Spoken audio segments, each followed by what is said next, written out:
Are you a first responder, a veteran, a doctor, a nurse, a teacher, or a Let's Go Blues radio listener? Of course you are. If you're in the market to buy or sell a home, call real estate superstar Mike Burgoyne today at 314-753-4060 or email him at mike@strikewithmike.com to earn special rates today. A proven winner on the hockey rink, Joe Wolf knows what it takes to be the best. That's why he has the best rates in the area and only has rave reviews of his work with Wolf Power Washing. Get that siding back to its original color with Joe. Call him at 314-420-5434. That's 314-420-5434. Hi guys, this is Erica Weston with Valley Sports West. And you're listening to my favorite St. Louis Blues hockey podcast, Let's Go Blues Radio. I'm here for it. I'm here for all the hot takes. I totally see Hoffman putting up 30, 35 goals in a 56-game season? Yeah. You know, Jeff, you were saying you didn't think he was going to score 20 goals next season. I still think that's a possible. I mean, I will literally be happy to grab a live crow and eat it if Tarasenko comes back and scores 30, 40 goals in the NHL in the season. With a last name like Bolduc, he's not going to play for us. There's just something about that last name is not going to make the NHL on this team. And for the Blues, I just don't see it happening. It seems like a name that is not conducive to play in the NHL. Curt Price is already making his claim that Zach Bolduc will never wear a Blues jersey in a regular season game. No. Hello, Broberg and Holloway fans, and welcome to Let's Go Blues Radio. This is Season 13, Episode 45. That's right, it's the Cody Rutkowski episode of the original and longest-running blues hockey podcast. This is episode number 476 all-time. Support for Let's Go Blues Radio is brought to you in part by Mike Burgoyne of Real Brokerage Realty. Contact Mike at mike@strikewithmike.com or call him at 314-753-4060 and get started selling your current home or buying a new home today. And by Wolf Power Washing. If you're in the St. Louis area and need the services of a professional power washer, Joe Wolf is your guy. Call him at 314-420-5434 and get the best prices in the area. On today's show, we welcome in longtime Blues PA announcer Tom Calhoun. We talk about his ridiculous streak of games done for the Blues. I mean, he's been doing it since the 80s. He's got some stories for us from the old barn. Also, very exciting, there's an upcoming project for Blues podcast fans. So if you like to podcast Blues stuff, clearly you do if you're listening to this show, definitely stay tuned for that. He's got something very exciting to announce. And, of course, just a lot more. Tom Calhoun's been a great friend of the show, really, since we've started. So always good to have Tom join us. So we'll get to talking about Tom here in a bit. Obviously, there is some big Blues news that I wanted to go ahead and talk about very quickly at the start of the show here. So this show is airing on Wednesday, August 21st. I am recording this late Tuesday night on August 20th. Today, so tomorrow, will be yesterday. If you're listening Thursday, it'll be 2 days ago. Friday, 3 days ago, and so on. The Edmonton Oilers chose not to match the Blues' offers to Philip Broberg and Dylan Holloway. This is means they are officially St. Louis Blues now. So we talked about it last week. It is official. They are St. Louis Blues. In case you missed our last show, I wanted to go ahead and share some quick highlights on some thoughts from Curt, Bill, and me. Enjoy. And we got some great comments here from, here it is, Doug Paddock in our YouTube chat. He says, Friedman said Broberg was looking for 1.8 and Holloway 1.2. They should have signed them for their asking price and then not sign one of Henrik Skinner or Arvidsson on the first day of free agency. Yeah. 100%.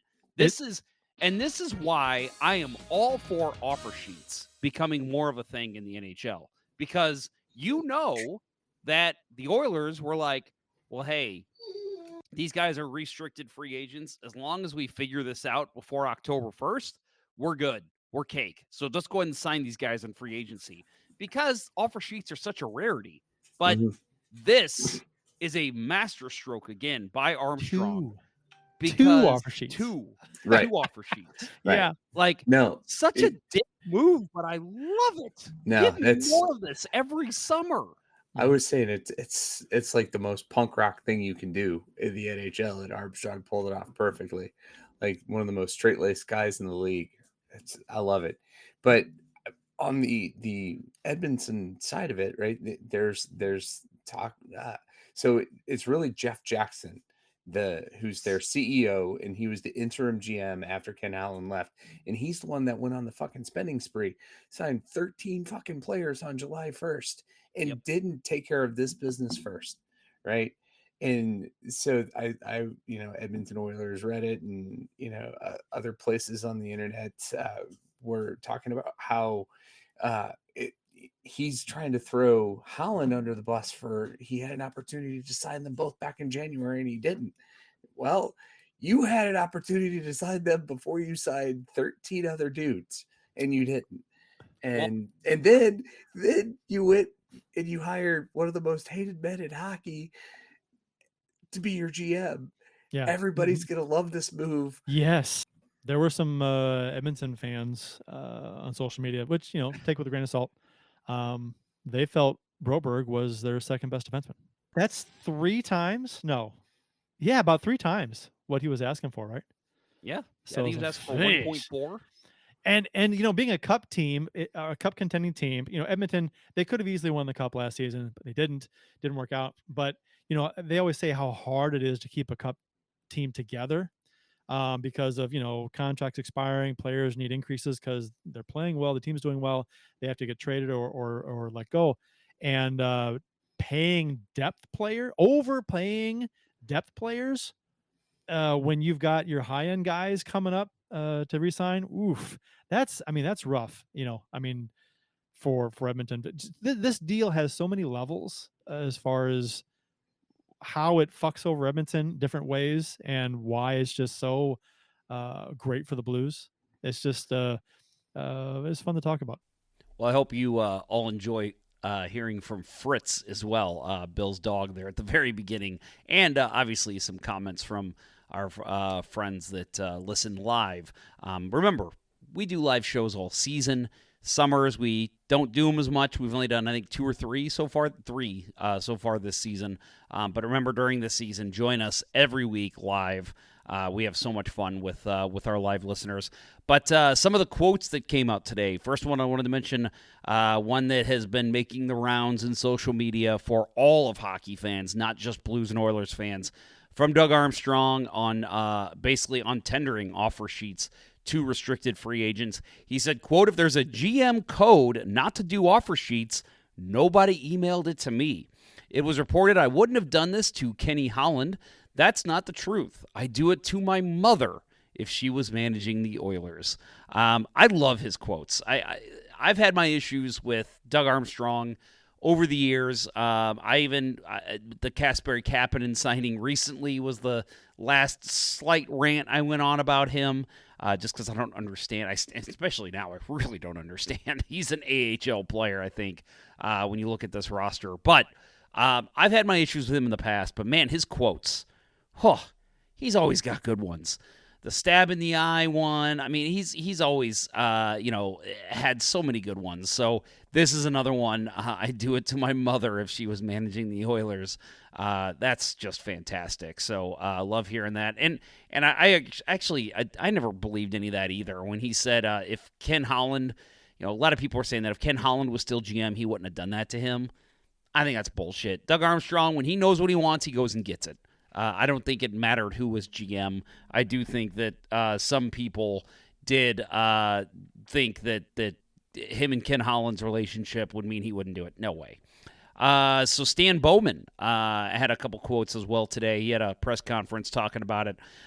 He said today one of the things he said was, quote, "We took our time and exhausted all opportunities and decided not to match. This became a business decision, short and long term. We moved forward with best moves going into training camp." So yeah, and there was a lot of people speculating about the Oilers possibly matching. They made the Cody Ceci trade, which I still don't understand. San Jose and Mike Greer. Mike Greer basically, hey, anyone in the Pacific Division, you're having cap trouble, call Mike Greer. He will be glad to help you. Whatever he can do to help you out and make you a better team, too, because that's what he did with Vegas at the trade deadline. Don't understand it. I don't see him lasting long-term in San Jose. If they're smart, they might dump him. But either way, still, I think there was some talk about that. I kind of thought the whole time, I'm like, they're just not cap compliant right now. I don't know if they're going to match. I don't think they will, because they were still $7.3 million over the cap before the CC trade, and after that they were still over the cap. So I just think, they're just trying to get cap compliant. The season's a little over a month away at this point, about a month and a half. So I think that was cap compliancy speaking there. But I also want to mention, in a separate transaction, St. Louis is sending its 2028 third-round draft pick and an unsigned 2023 fifth-round draft selection. His name is Paul Fisher. They're going to Edmonton for future considerations. This is considered a separate transaction. I was wondering, because there's really nothing's come out about what this trade was. I have to wonder if this was a final hour deal by Armstrong to finalize Bowman's decision not to match. Like, I wonder if there was Armstrong was getting a little antsy, and maybe he was like, man, I need to sweeten the deal here and make sure he doesn't match, because there's a chance they do. So I don't know. I think that this was just a sweeten the pot deal. And they do get a prospect in Paul Fisher. And if you don't know who Paul Fisher is, I did pull this from Jacob Punturi of SportsIllustrated.com. He says the Blues selected Fisher in the fifth round of the 2023 NHL Draft. The American-born defenseman developed over the last few years in the USHL and United States National Team Development Program. The left-handed blue liner also just completed his freshman season at the University of Notre Dame. In 34 games, the 19-year-old had 2 goals and 16 points.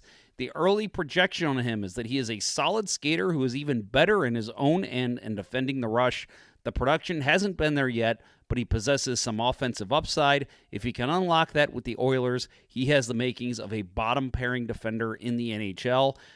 I'm kind of aching this to Tyler Tucker, who was a late pick, 7th-round pick to be exact. And we just kind of saw him continue to develop his game, come through the ranks, made the NHL's 7th-round pick. We had our issues with Tyler Tucker last season. I don't want to, get back into that too much, because I don't think he's going to see NHL ice in a Blues jersey again. But still, he was a success story. And I kind of see that with this Paul Fisher kid, that maybe they got something here. Maybe this is a guy who's going to continue to progress his game, and in 3-4 seasons, he's a good bottom pairing defenseman for the Oilers. Maybe kind of a shutdown guy a little bit, maybe late in games. So the Blues, I think right now they're not concerned about getting a guy like that. They got Philip Broberg, which was the defenseman they wanted. So I completely understand why this trade was made, if that was the case. Just a last hour, hey, Stan, sweeten the pot here. We'll give you these guys too. We'll give you a draft pick in 3 years, and we'll give you this Paul Fisher kid. Don't sign those offer sheets. So there you go.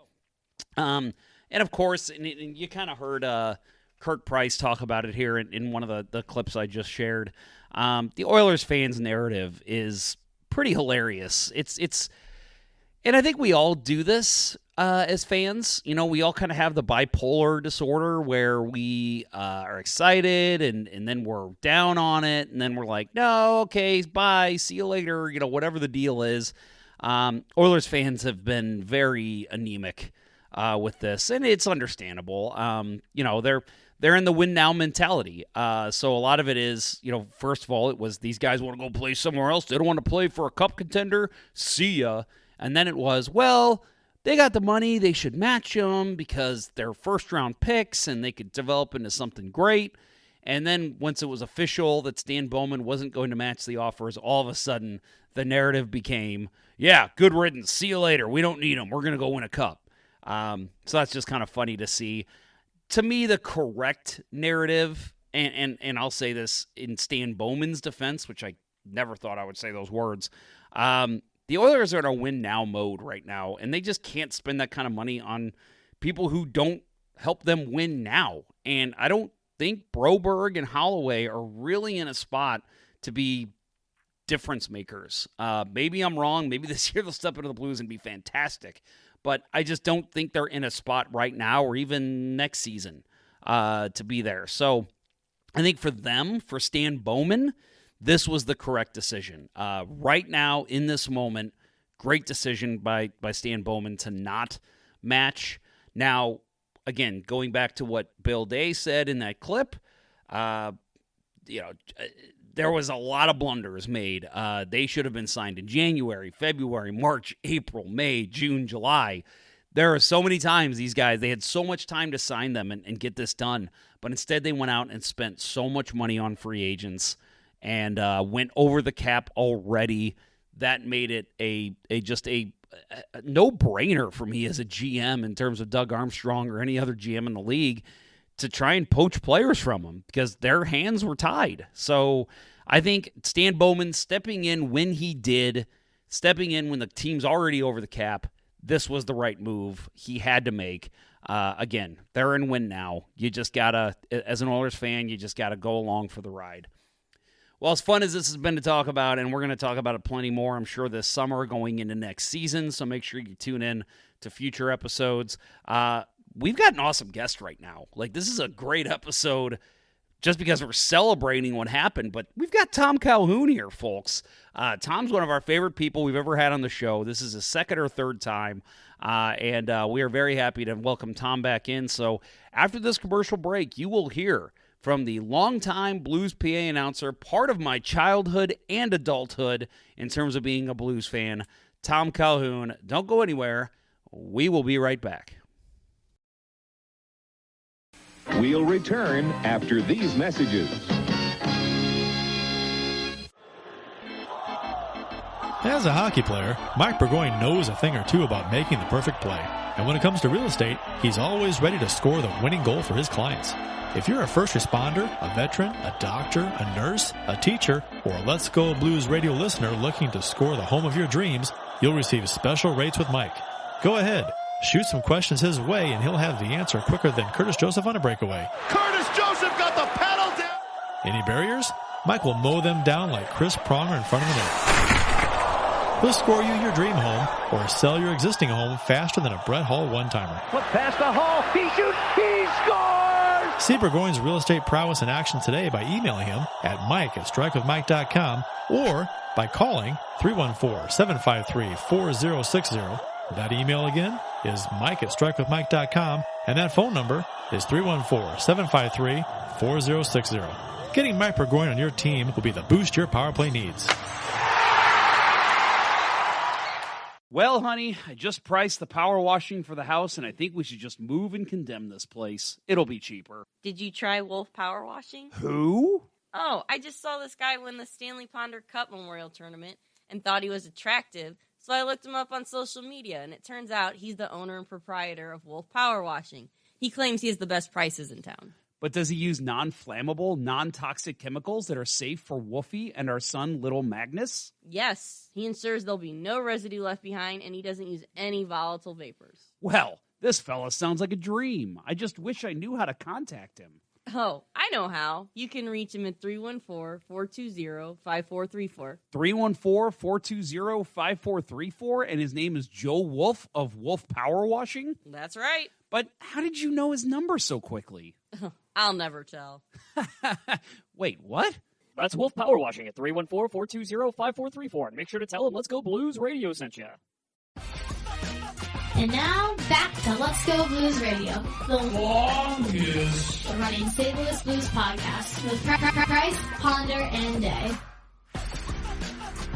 All right, we are back from break, and I am joined by Mr. Tom Calhoun. You know him as the PA announcer for the St. Louis Blues. You might also know him as the PA announcer for the Gateway Grizzlies, but we'll talk about that in a little bit. Tom has called every preseason, postseason, exhibition, and regular season game played by the Blues since January 3rd, 1987. Of course, home games is what we're talking about. Tom, you've been on multiple times, but thank you very much for coming on again. Appreciate the visit, Jeff. Looking forward to it. So what is your streak at now? Do you know it by heart? Yeah, I don't know if it's exactly the number, but I'm right around 1,675 games at this point. Yeah. That is so crazy. I mean, I know that, you've had to brave winter storms. I'm sure you've had illnesses. Was there ever a time where you're like, it's just not going to happen, I'm not going to make it tonight, but you had to pull yourself up by the bootstraps and go? I'd say, Jeff, over the years, there's probably been 4 or 5 of those times where I probably should have stayed home. Either I was dealing with laryngitis or some kind of a bug of some sort, stomach bug or whatever. But somehow or other, I pulled it together and made it into the game. And, the truth is, once I got 400 or 500 games in a row, I said, this is pretty cool streak I've got going here. It's going to take a whole lot to keep me home. And there's been those 4 or 5 times. And then back in 2017, I did some pretty serious lifting as part of a deck project I did at home. I was throwing around concrete bags, and I really injured my lower back pretty badly, to the point where, I was having trouble walking more than like 25 feet without having to sit down and rest. And, I called Trevor Nickerson, who's my supervisor with the Blues at the time, and I told him, I said, man, I can barely walk more than a few feet without, really needing some rest. So I was going through physical therapy and all of that. And he said, well, if you can get to the building, we'll have a wheelchair ready for you when you get there, so you can get to your position. In those days, I was still working down at ice level. And I said, well, I appreciate the offer, but, I'll manage. And somehow I did. I, toughed it out, got to the microphone and got through it. So there's been some times, but, I just didn't want to let something that I couldn't try to push through, stop the streak. Yeah, I hear you. And I'll say there's even been times where I've been concerned going to the game myself, because I remember, probably 10 years ago now, there was a real bad ice storm. And I want to say the Blues were playing the Sharks. And I had tickets, and they were even saying, like, we expect maybe 100 people here tonight. And I thought, man, are the players, are the officials, is the rink announcer, like all these people that are involved in, you think about the players and the coaches, but there's so much more that goes into a home game. I even thought, I remember in my head driving there, 10 miles an hour down Highway 40, thinking, is Tom Calhoun going to be able to make it? There's so many times that you have those thoughts, like, yeah, man, am I going to make the game? But you don't think about the people who actually work in the building and have to be there. Yeah, there's been a few weather situations where I actually left the house around noon, just so I could get there and make sure I would get there in plenty of time, because the roads were bad, or there was a blizzard going on or something. I remember one time I got there like about 1 o'clock in the afternoon, because I took the 4-wheel drive in and wanted to make sure I could navigate the roads and the bridges. And I got there, like I said, about 1 o'clock. And I just happened to run into Davis Payne, who was the coach at the time, in the parking garage on my way in. And I said, boy, lovely weather we're having, huh? He goes, yeah, there's not going to be a game tonight. And I don't remember, I think it was Colorado who was the opponent that night. And they actually called the game off and rescheduled it. I think it's the only time that's ever happened in my history with the Blues anyway, because there was supposed to be more weather throughout the evening and overnight. and Colorado was playing the next night, I think in Dallas, and they had to get out of the airport before it got worse. And so I I got in there about 1 o'clock and got the word that the game was canceled. So I turned around and drove right back home. So my streak actually includes a game that wasn't played. There you go. That's true. So I don't count that one, but I did show up. Do you know, in terms of other PA announcers and even other sports, maybe even just in hockey, is there another streak like this around for another team's PA announcer? I don't know if there's an active one, Jeff, but I've asked that question a number of times among the NHL PA announcers. We have a Facebook group, the NHL PA Brotherhood, and we exchange pronunciations and other information on the group. And Lou Nolan in Philadelphia is their PA guy, and he's been doing PA for the Flyers several years longer than I have. I think he started late 60s, early 70s, somewhere in that time, because he started right out of college, and he's still doing the games. And I've asked him several times, I said, do you have a consecutive game streak? And I've never gotten a straight answer. So I guess he doesn't have a streak. That's the only thing I can assume. Yeah, of course. He missed a game, and he doesn't want to tell you because he doesn't want to admit that your streak is longer. Well, perhaps, but he's a great guy, and I would never say anything, derogatory about the guy. But he doesn't want to give me a straight answer. Anyway, I think there are streaks much longer than mine in other sports, because think about it, in baseball there's a lot more games that are played, and I think there was a guy who did pro football games, I want to say New Orleans Saints or somebody, who's been doing it practically since the Saints were formed, but they don't have as many games, of course, in a football schedule as we do in hockey. So that would be more like a consecutive game streak for football. If you want to say my streak is only a National Hockey League streak, that's fine, and I've got a pretty good one going there. But if you want to include other sports, I really can't give you a good answer on that. Yeah, I wonder. I know U-Man for the Cardinals. He's been doing it, as long as I can remember.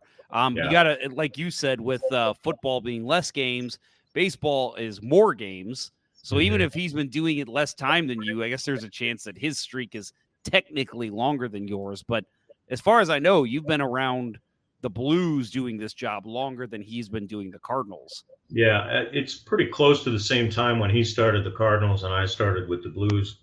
I talked to U-Man when he went into the St. Louis Sports Hall of Fame last September. And, there was that time where he was suspended by the Cardinals, and he doesn't like to talk about it a whole lot, and I understand that. But he did a stunt, I guess, on his radio show on Casey back in the early 90s. And it didn't go over very well, and the Cardinals suspended him for a year. And I think he missed an entire season, and then came back to continue on with the Cardinals. But so he doesn't have a streak per se, but that doesn't stop him from being really great at what he does and being an icon here in St. Louis. Yeah, you mentioned the brotherhood of NHL PA announcers, but obviously we mentioned U-Man, and then there's other PA announcers obviously across the St. Louis area who do various other sports. Even just some high school. I know I'm drawing a blank on his name, but I used to work with a fella at KFNS that he did a lot of the high school baseball PA announcing. Is there like you mentioned the brotherhood for the NHL. Is there a brotherhood for like St. Louis PA guys that you talk to a lot? Not that I'm aware of. I don't know if there is. It's gotten by me, but Yeah, my cousin Gary, who's a little older than me, he's been doing Altoff high school football games in Belleville for a long time. So it kind of is in the family, that PA gene, I guess. And if if there is such a group in the St. Louis area, I'm sure he would know about it, but I don't. Yeah. Well, I think you would know about it. I would hope they'd want I to would include think you. so. Just you've been around a while, so obviously experience means a lot to a lot of people in a lot of different industries. So I would think you would know about it. Yeah, I would think it probably would have gotten to me somehow or other. Yeah. Yeah. So again, so you've been doing the blues for a long time. What was your first date? First day that I did the Blues PA, Mhm. that would have been January 4th, I believe, of 1987. Okay. The story there is why in January, you would ask? Well, Charlie Hodges, who was the Blues PA announcer before me, and he also worked in the front office in the media relations department. He was doing the PA, and in the middle of that season, the 86-87 season, he accepted a job with Anheuser-Busch, the Bud Sports division, which used to produce a lot of sports events and such. And he accepted a job with them. And they had a rule at the time that you couldn't moonlight, do other jobs. And so he had to quit the Blues PA announcing. And I was working at KXOK Radio at the time, which back in the 80s, KXOK actually had the rights to broadcast blues games. And so I was in the sports department there, working with Dan Kelly and Ron Jacober at the time. And Ron called me into his office one afternoon in, I guess, December, and he said, we got a call from Susie Matthew with the Blues, and she's looking for a new PA announcer because Charlie can't keep doing it. Are you interested in that? And I said, well, yeah, maybe. I really wasn't terribly excited about the idea because at that time I was trying to forward my broadcasting career, and I was interested in doing play-by-play and things like that. And PA announcing just wasn't hitting my hot button at the moment. Mm. But I said, yeah, I'll go over and talk to her. So I got an appointment with Susie, and she said, would you do this for the rest of the season? And then we'll deal with it after the season's over. And I said, okay, fine. They weren't paying hardly anything in those days. And so, I did it mostly as a favor to Susie to get started. And so, I worked January, February, March, and somewhere towards the end of the regular season, she called down on the ring down phone from the press box down to where I was working at the scorer's bench. She said, can you see me after the game? I said, sure. And I was wondering what I had done wrong. and so I went into her office after the game. She said, Tom, everybody in the organization really loves the way you're doing the PA. And, we'd really love for you to come back and work another season for us. Would you consider it? And I said, well, yeah, I'll consider it. Give me a couple days to think about it.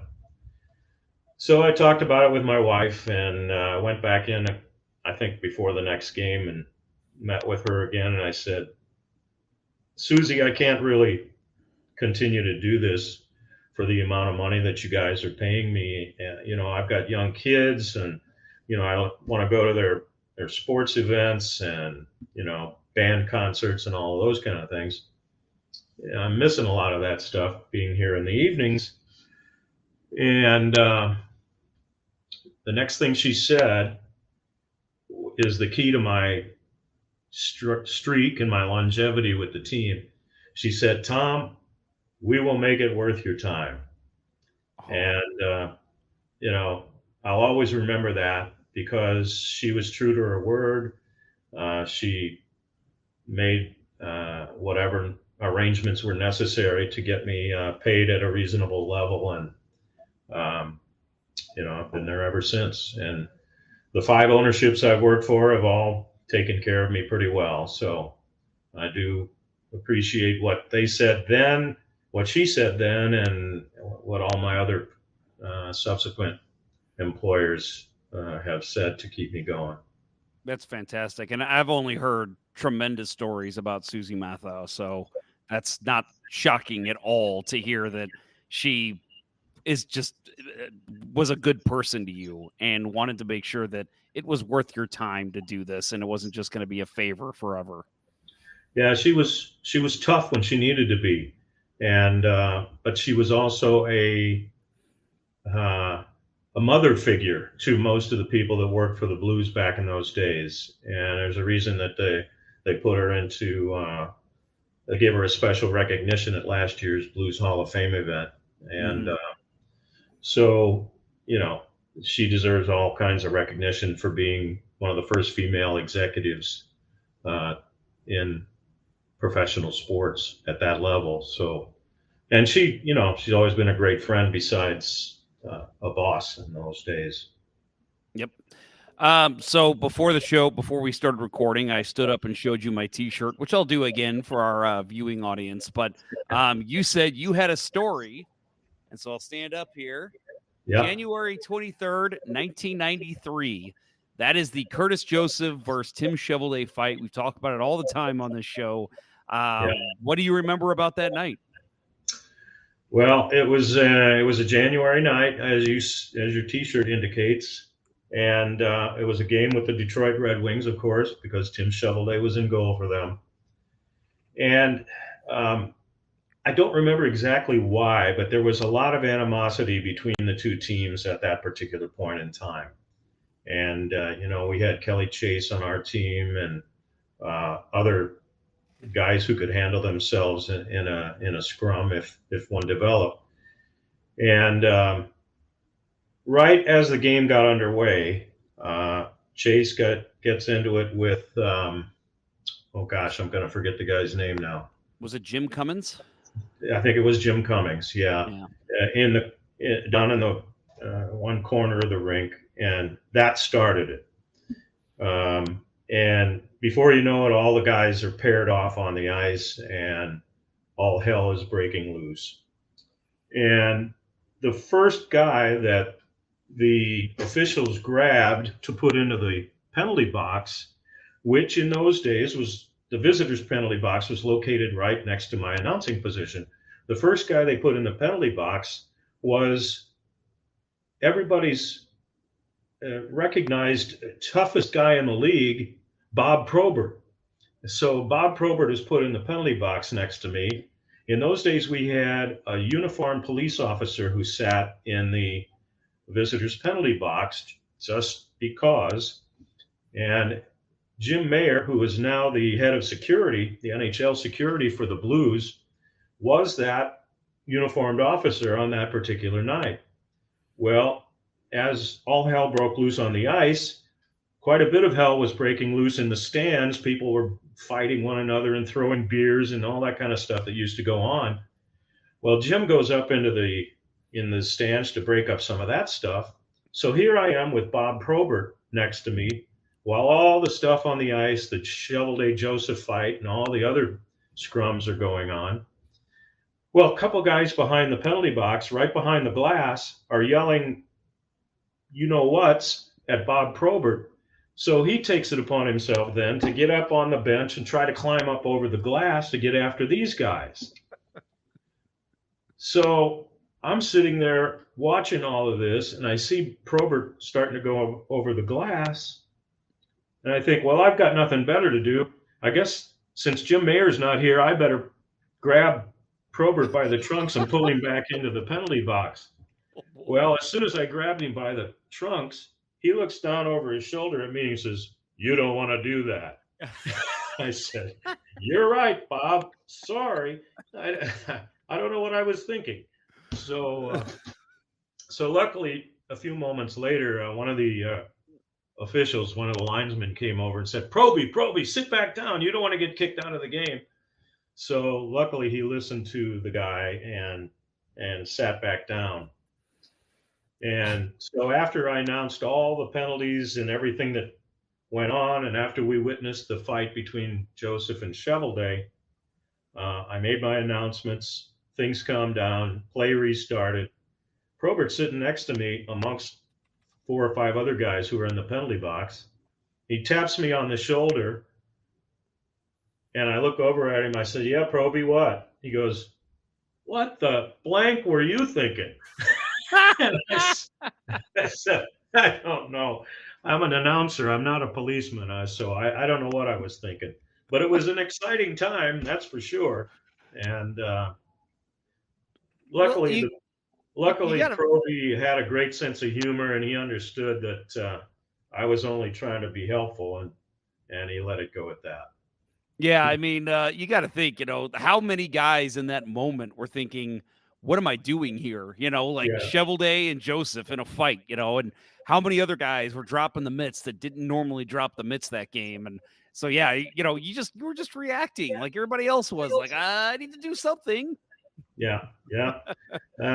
So, it was just one of those moments that occur, and you don't expect anything to be memorable at that moment, but it's a great story, a great moment that I've told that story several times, and everybody usually gets a kick out of it. I don't mind. I don't mind being the brunt of that joke. So that's a good one to be the brunt of. Yeah.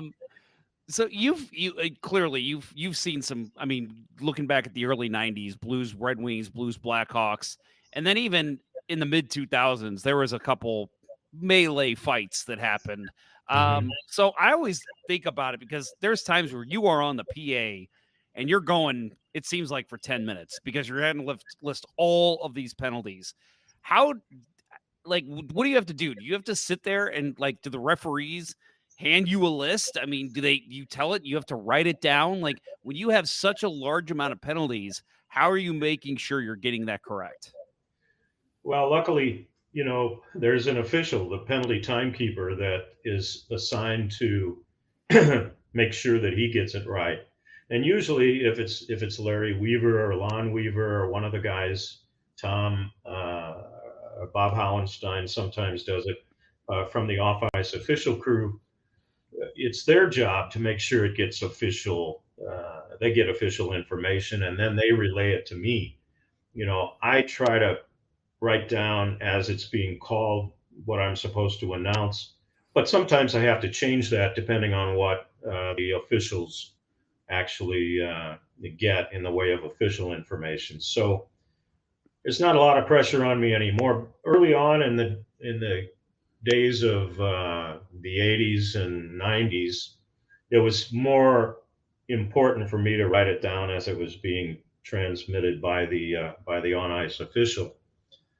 But nowadays, I just wait for the official announcement from the off-ice officials, who usually give it to me on my headset, and then I'll write it down and announce it as I get it. So the pressure's off a little bit these days. That's good. That's good. So is there ever a time for you, because you always seem like you bring the energy, and as an extrovert myself and somebody who, I show up to family events and like, oh, now the fun can start, Jeff's here. Like, I know that can get tiring, but for you to have to do it for 19,000 fans, on a nightly basis during the winter, and then even now, doing your Grizzlies games over the summer, are you ever just like, ugh, I just don't have it today, but I've got to fake it? Like, how often does that happen for you?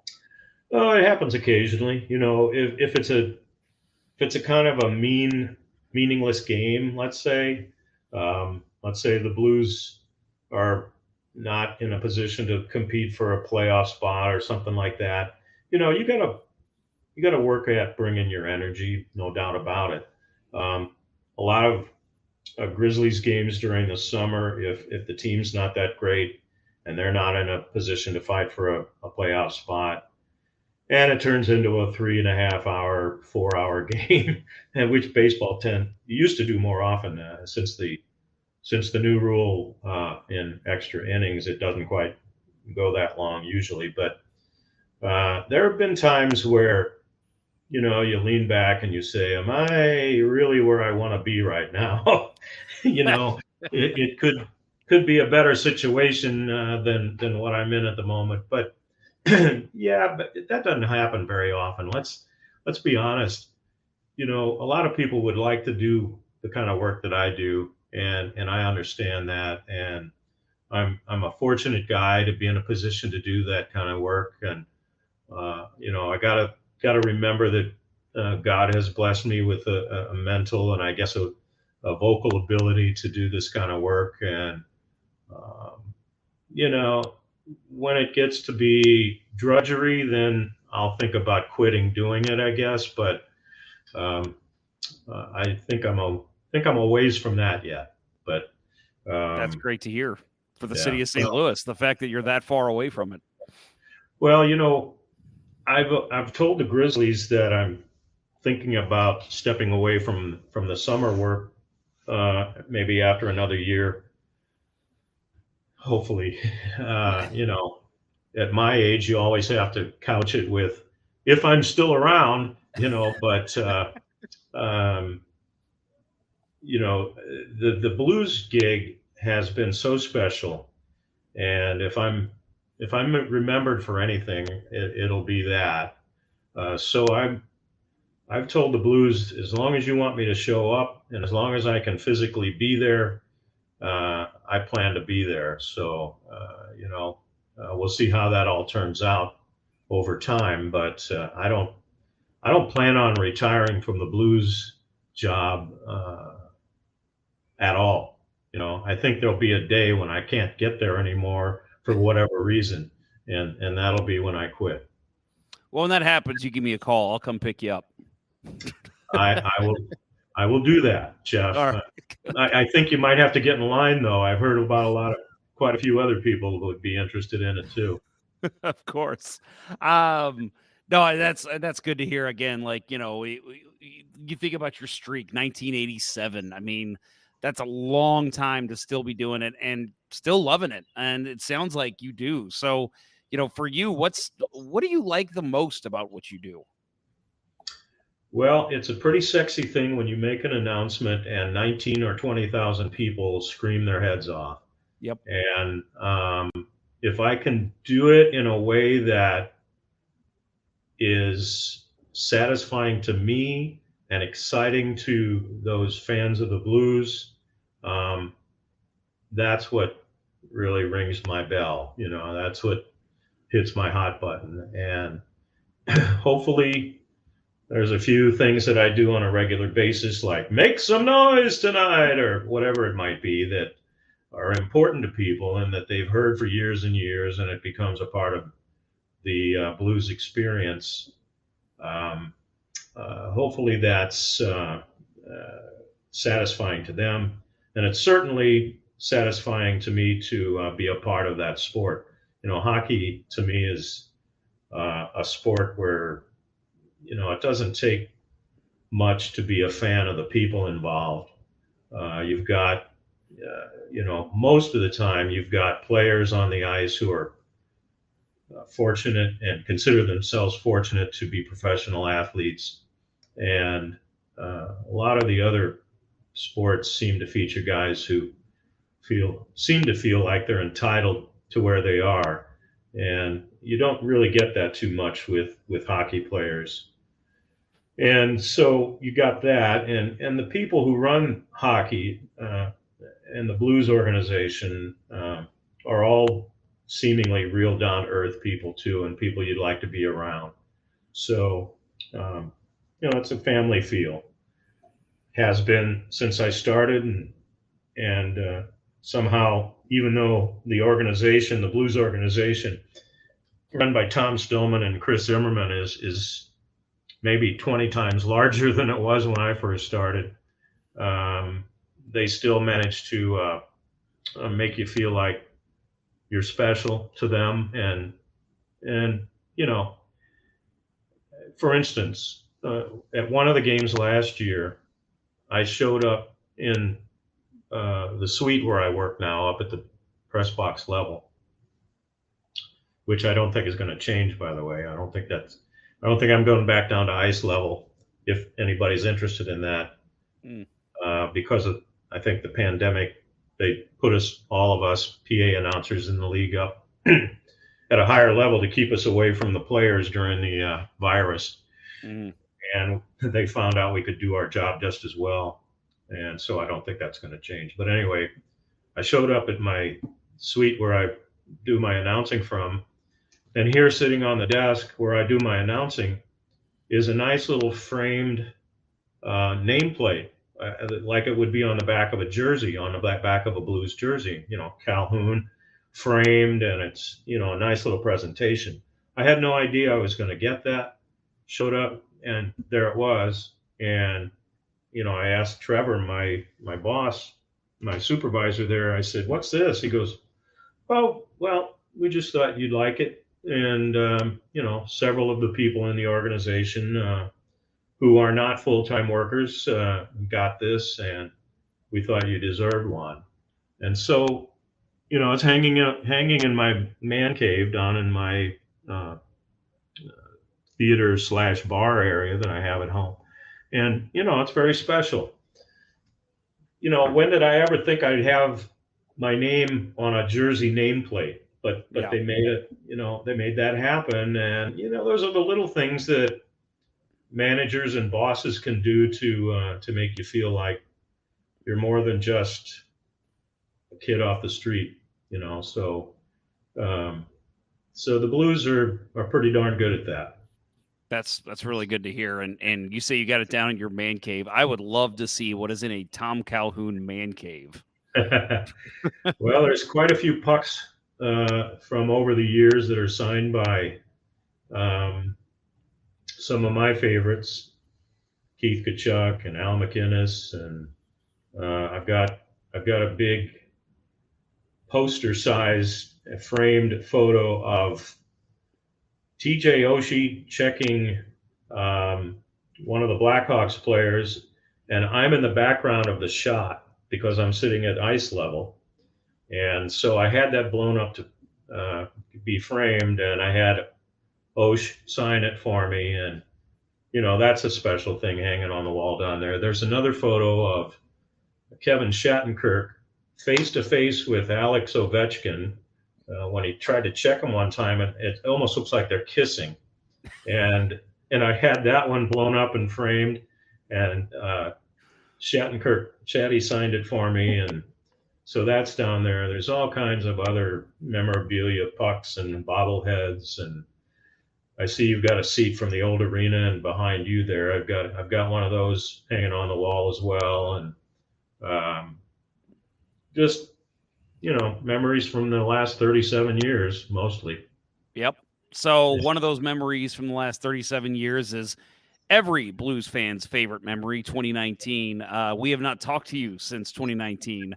Right. I mean, obviously you've had so many amazing moments that you've been able to experience, but seeing you with the Stanley Cup at the parade was really cool to see.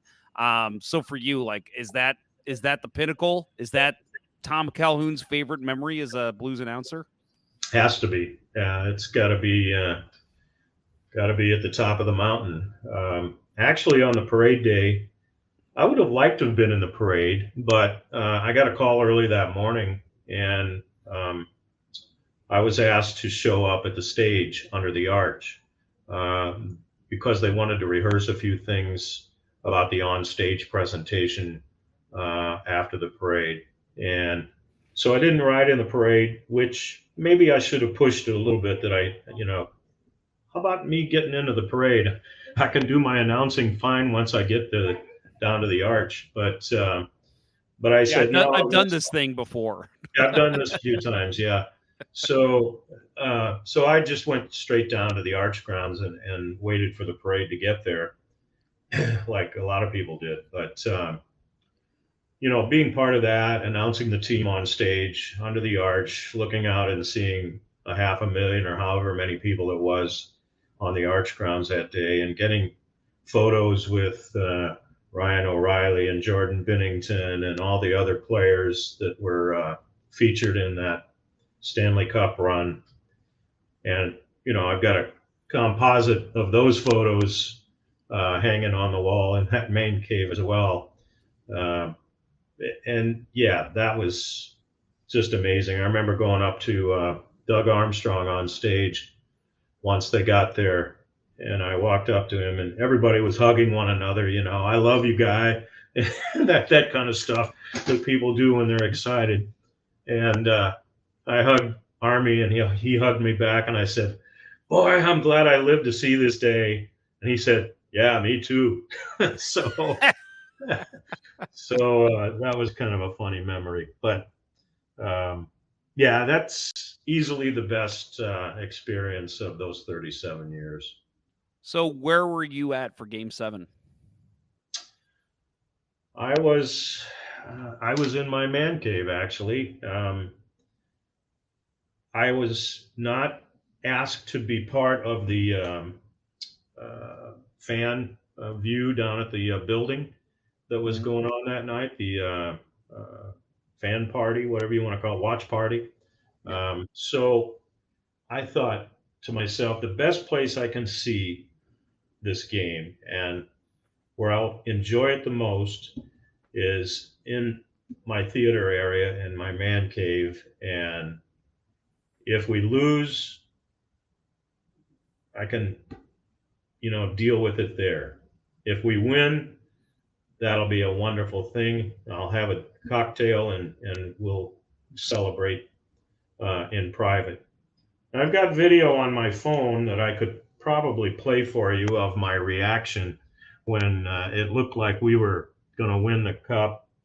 And well, when we did win the cup, and when Brad Marchand was crying and all of that, I was dancing around my man cave like I had the cup over my head. I actually got to do a few days later, but yeah, it was kind of a private celebration on my part, and I'm kind of glad we did it that way. I've told this story in the show before, but that playoff run, every time that my wife and I decided to go out for a game, like, hey, let's go watch it at Fire and Ice in Kirkwood, or let's go here, let's go there. Every single time they lost. So I was like, okay, Game 7, we are staying home. We're not doing anything. It's just going to be me and you. Well, then I had a friend contact me and say, hey, I just got 4 tickets to the Enterprise Center watch party. He's like, do you and Jessica want to go? And I was like, I can't say no. Like, oh, and if they lose, I'm going to blame myself, but I don't care. I can't say no to that. Luckily, things worked out. It was great. But yeah, being at Enterprise, I think we even said that at one point. I'm like, man, the only thing missing is having Tom Calhoun here, because, having you still announce the penalties and the goals, that would have been so incredible. But I will say, just being there and watching it on the big screen with fellow Blues fans, pretty memorable night. Never going to forget that one. Yeah, I earlier in the playoffs that year, I was actually doing the goal announcements when the Blues scored and putting it up on social media. But for that game, I said, this is going to be a more private experience for me. I'm just going to take it as it comes, enjoy it, or cry about it, whatever it turns out to be. And I'm going to do it here in private with my wife, and it was still a fantastic experience. I think when your team wins the Stanley Cup, no matter where you're watching it, it's a pretty amazing thing. Yeah, it's funny, we all talk about, what if they would have won Game 6? That way they could have done it at home. It would have been incredible. But now that I look back, and maybe it's different from you because you would have been there, but for me, it's like, I don't want it any other way. The fact they won it in Boston, the way they won it, the way Game 7 went, it was just so exciting that it was like, I'm glad they did it this way. I can't imagine it being any other way. Yeah. I would have actually preferred that they won Game 6. Yes. Yes. You would have been there for that. Because I was there. I was in the building. We actually had a rehearsal that afternoon for the Stanley Cup presentation. Oh. So we had, those of us who work the games were asked to come in 3 or 4 hours early. I don't remember exactly what it was. And we had a rehearsal where I announced, ladies and gentlemen, the Stanley Cup. And, they bring the Stanley Cup out onto the ice. And ladies and gentlemen, Gary Bettman will now present the Stanley Cup to the captain of the Blues, Alex Pietrangelo, and we go through the whole 9 yards. They didn't set off the fireworks that they had set up for it or anything like that, but everything else we had rehearsed in case they had won that night. And both of my sons, I made sure were in the building for that game, and even though they were both living out of town at the time. So yeah, Game 6 win would have been a little more special for me, I think, memory-wise. But I'm just glad we got it done in Game 7. Yep, me too. Yeah, more than anything, the fact that it happened at all is something I never thought we'd see. So I was very happy with any way it happened. Hopefully we get to see another one sometime soon. Let's hope. Yeah. So I wanted to ask you too, obviously there's a lot that goes into games, and your career has spanned across how many decades now? 4, 5? Yeah. It's which is incredible. So from when you started doing this to where you are now, what is the biggest change that you've noticed with being the PA announcer for the Blues? As far as the sport itself? Yeah, sport itself, or your job in general, like anything that's a big difference that you've noticed. All right. As far as the sport itself, the change is that the human beings that play the sport are another 50% bigger than they were back in 1987. I mean, we have enormous human beings playing the game of hockey these days. Back in those days, when I first started, if you had a player that was bigger than 6 feet tall, he was a big guy on your team. Nowadays, you're talking about 6'7", 6'8", 6'9" people playing defense or whatever position. And, if you had somebody that was over 200 pounds, they were a big guy back in those days. But nowadays, you've got your Zdeno Charas who are 6'9" and 260 pounds or whatever he was. And they're not uncommon. So that's the big thing I notice. There's not nearly as much room out on the standard ice surface these days as there was back in those days. Brett Hull would have never scored 84 goals if he were playing today, because there was a whole lot more room to maneuver out there during the days when he played. As far as my job is concerned, when I first started, there was no video board. Oh, yeah, true. What we had was an organist, me on the microphone, and a set of 3x5 cards that I read my script from. Oh, man. I was handed 3x5 cards when I showed up at the game on a particular night, and they said, okay, here are your announcements for tonight. Slip them in wherever you can. Now, everything is totally scripted out. We've got a log that identifies almost to the second everything that's going to happen from the time the doors open until the time the doors close on the building. And it goes boom, boom, boom, boom, boom, right down the line. And there's, other than the announcements I make for penalties and goals, everything else is totally scripted out. Video, audio, organ, recorded music, in-game hosts, between periods, presentation, the whole thing is put together and so well by Blue Note Productions, Trevor Nickerson and Anna Goff and the people who run that department just have it all buttoned up. And it was not anything close to that. I used to have a button back in 1987 in front of me on the desk, and I would push the button, which turned a light on the top of the organ, which is up at the higher level in the old arena. And if I hit the button and that light went on, it told Ernie Hayes, who was playing organ back in those days, don't play on the next stoppage in the game because I've got an announcement I want to make. Oh, That- man. That's how sophisticated it wasn't back in those days.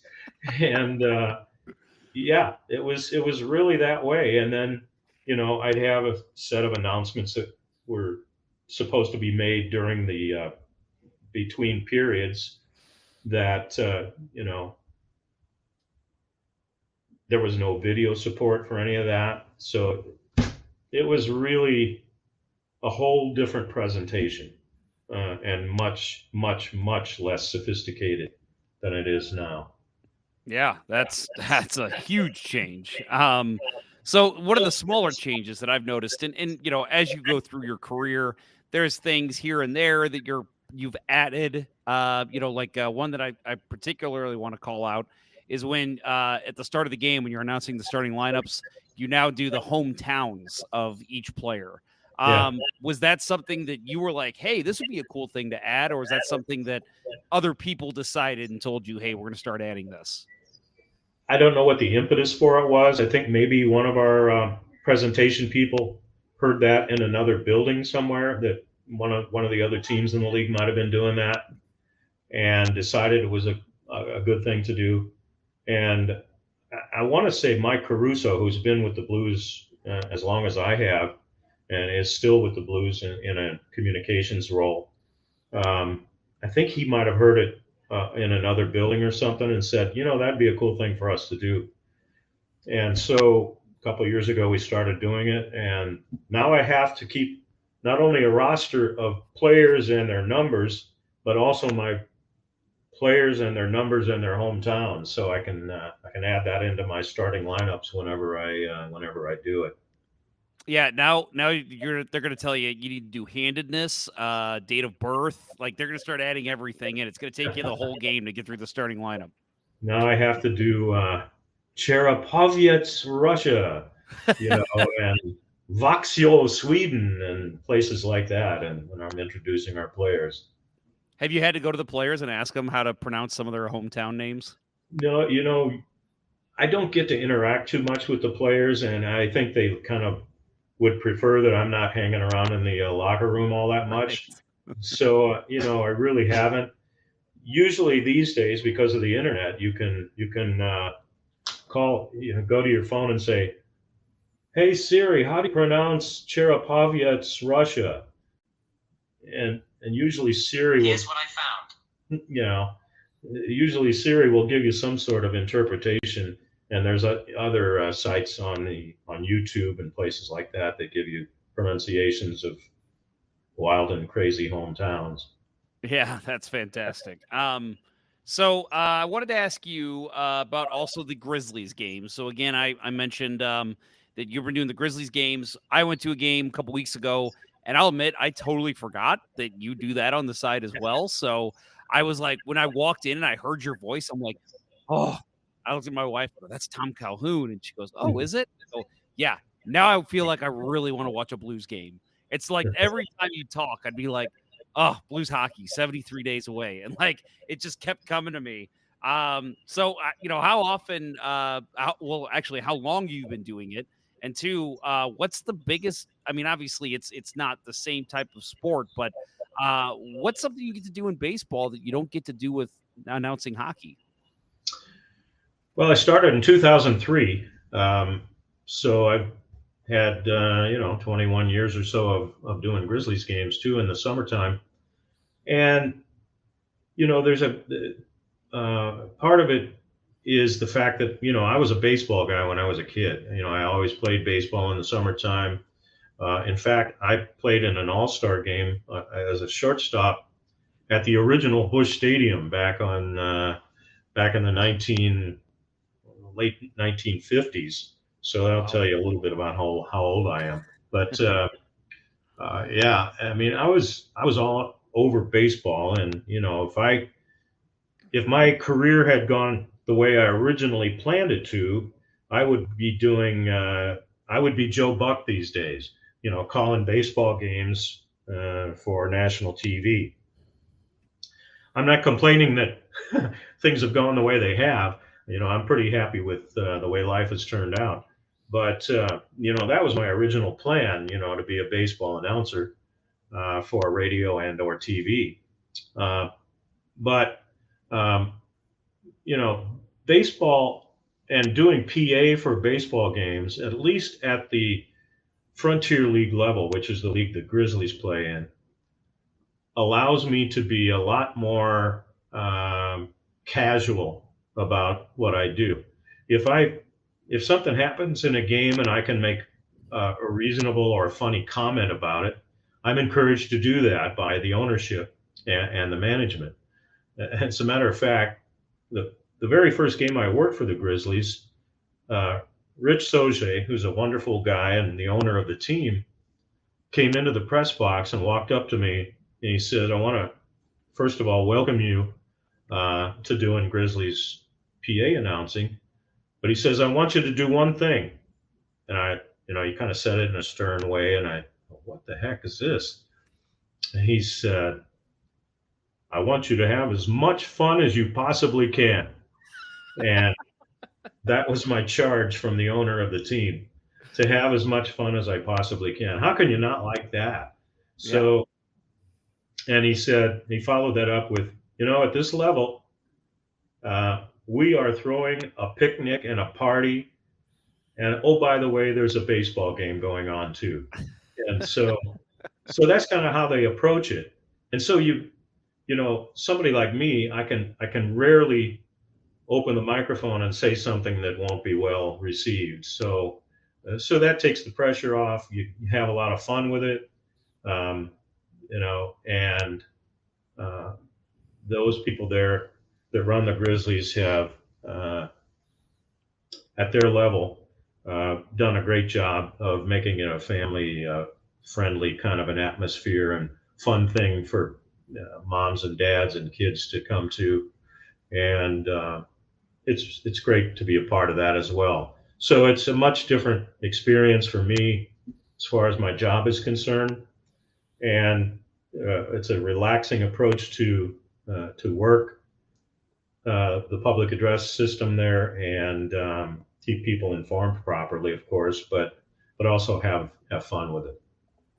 And so again, you Blues, Grizzlies, a lot of people may not realize, and you kind of mentioned it earlier, you're a well-educated man as well. So at SIUE, you got your bachelor's in mass communications with concentration in radio and television broadcasting. And as you mentioned, you went back and got your master's at Lindenwood in advanced communications theory and practices. I hope I have all that correct. I believe that's right. Yeah, right. So I wanted to ask you. So I've been playing a game with our guests that we've been having on and switching it up, kind of catering to that person. So I want to play a game with you. Is this Lindenwood or SIUE? I have 10 questions for you, and you have to tell me if this is something about Lindenwood or SIUE. Okay. I'll see if I can handle that. Yeah, let's do it. Well, it's a 50-50 shot, so I think you'll be okay. Yeah. All right. This college was founded the same year Ecuador annexed the Galapagos Islands on February 12th of that year. That had to be Lindenwood. That was Lindenwood, 1832. Yeah. So you're 1 for 1. This school participates in the NCAA as a member of the Ohio Valley Conference. That's SIU Edwardsville. That is correct. Yeah. 2 for 2. And by the way, that first question, Lindenwood originally was a women's college, women's only college, not, co-ed.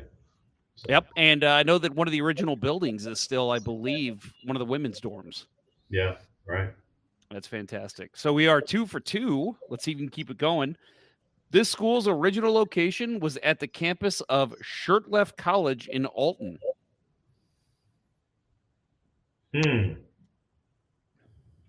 I'm thinking that almost has to be SIU Edwardsville. Yeah. That is correct. That's 3 for 3.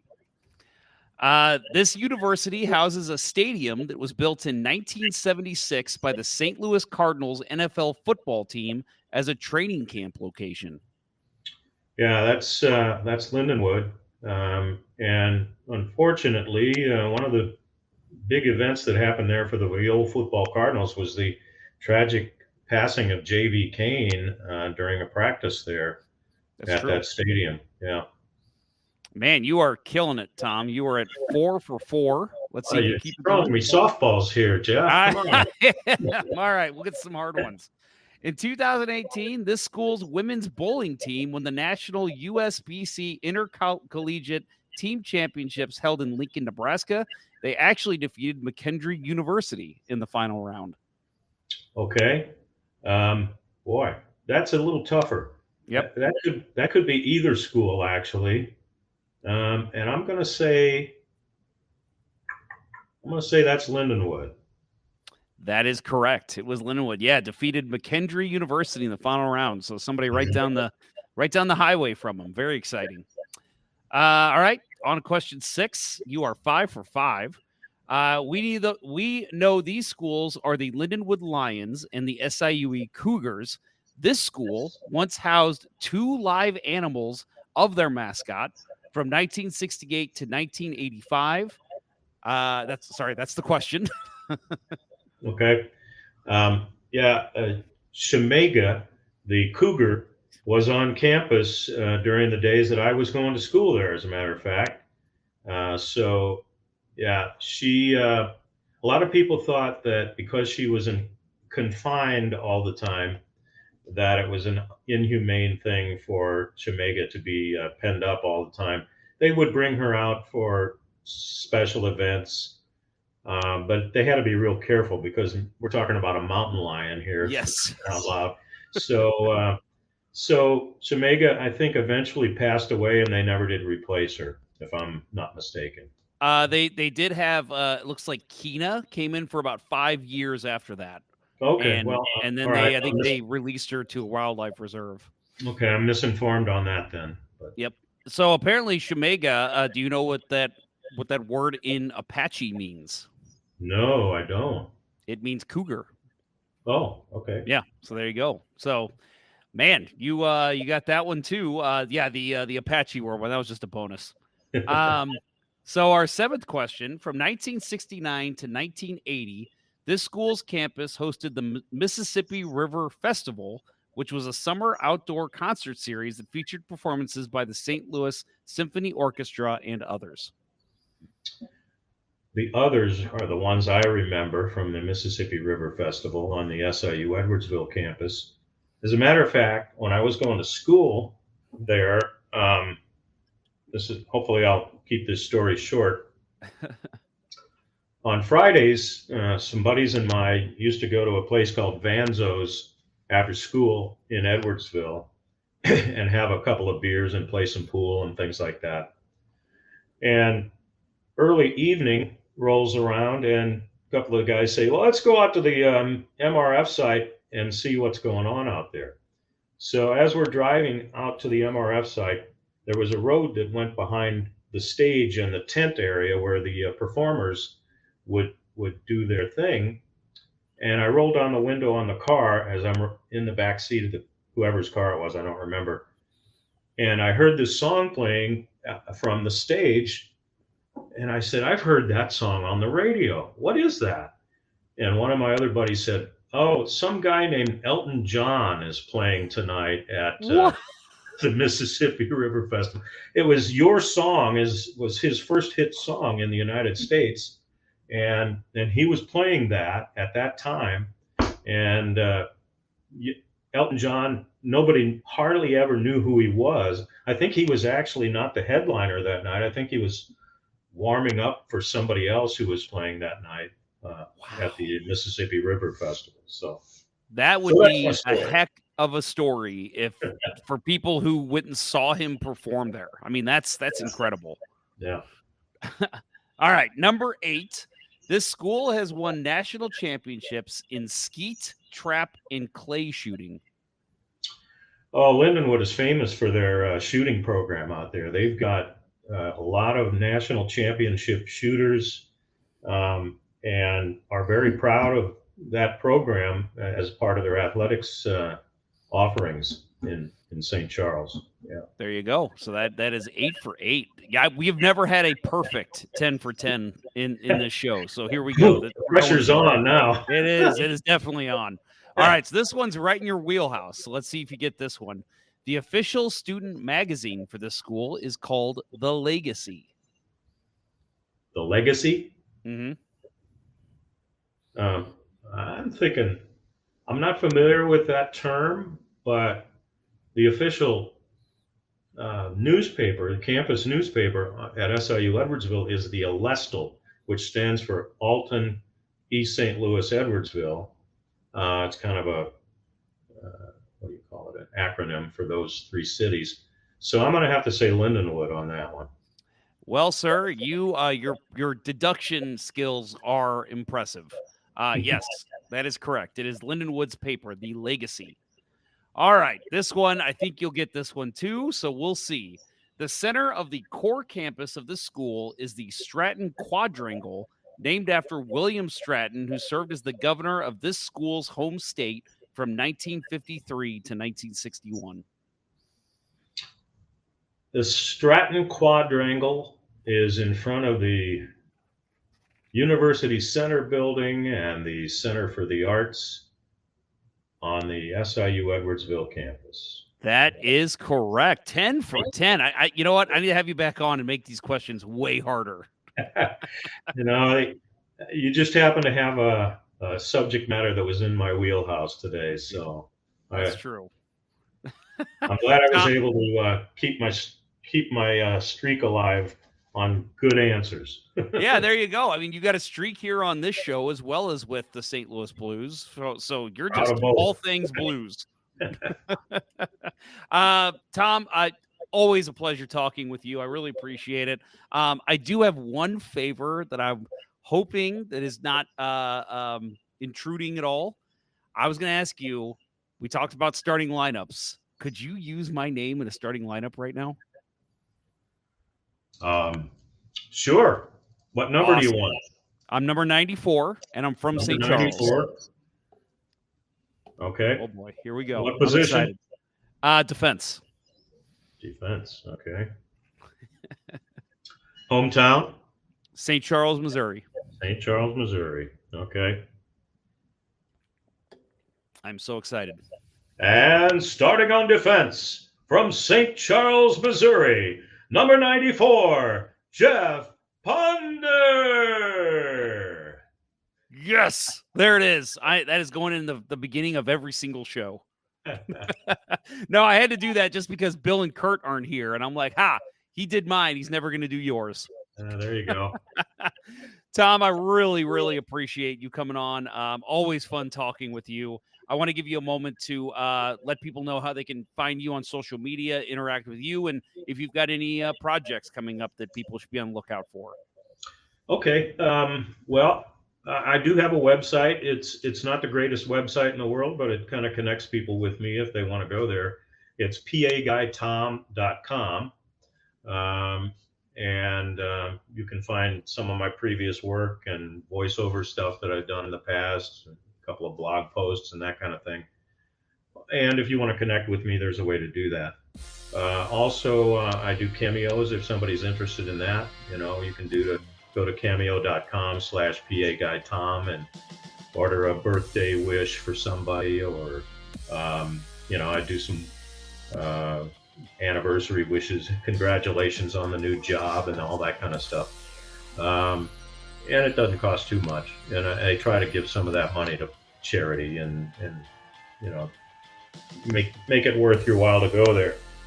Excuse me. And also, I've got a project coming up that you can kind of put in the back of your mind that might be coming along in September. I'm working with Bruce Affleck and the Blues Alumni Group to do a podcast of my own. I've taught podcasting here at Southwestern Illinois College for a while, and really haven't ever done one seriously myself. But I'm looking forward to doing one.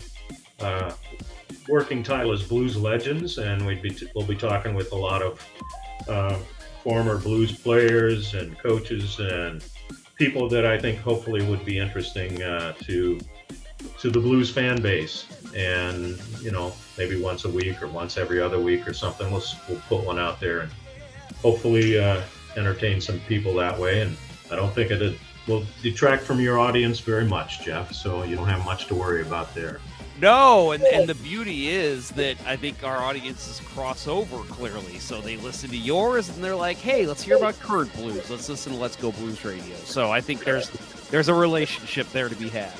Absolutely. Let's make it happen. That's right. Well, Tom, again, PA Guy Tom on Twitter, X, PAGuy.tom.com is where you can find him.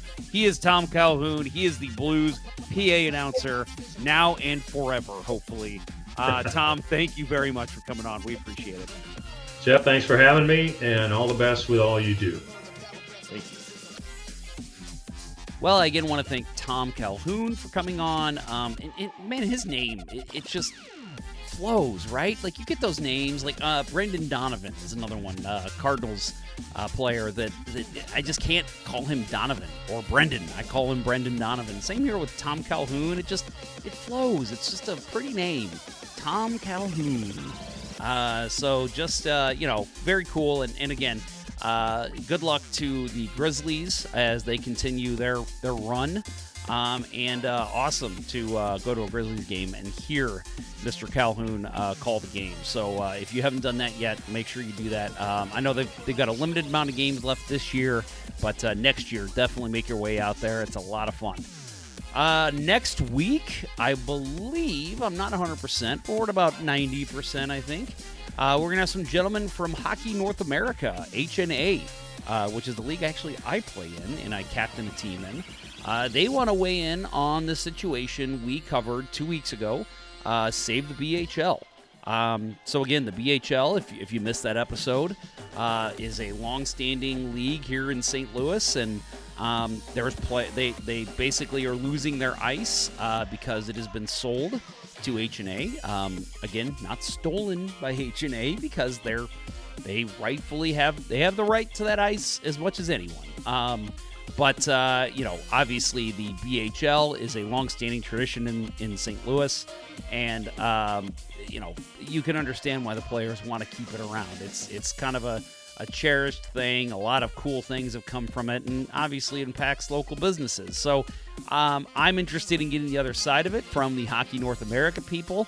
Again, just a business that stepped in, bought some ice time, and kind of get their take on it and what they think and how that whole process went down for them.